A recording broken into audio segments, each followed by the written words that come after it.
காஞ்சிபுரம் காமாட்சி அம்மன் கோவில் உண்டியல்கள் திறந்து எண்ணப்பட்டதில் ரூபாய் 57,36,782 ரொக்கம், தங்கம் 178 கிராமும், வெள்ளி 611 கிராமும் பக்தர்கள் காணிக்கையாக செலுத்தியிருந்தனர்.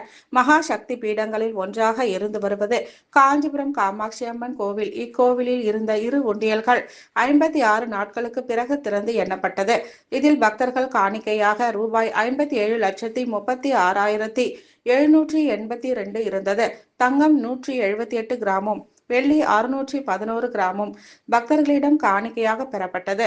உண்டியல்கள் திறந்து எண்ணும் பணியினை அறநிலைத்துறை காஞ்சிபுரம் சரக உதவி ஆணையர் கார்த்திகேயன், செயல் அலுவலர் சீனிவாசன், கோவில் ஸ்ரீகாரியம் சுந்தரேசையர், மணியக்காரர் சூரியநாராயணன் ஆகியோர் மேற்பார்வையிட்டனர். கோவில் பணியாளர்கள் மற்றும் ஆன்மீக சேவகர்கள் பலரும் உண்டியல் எண்ணும் பணியில் ஈடுபட்டிருந்தனர்.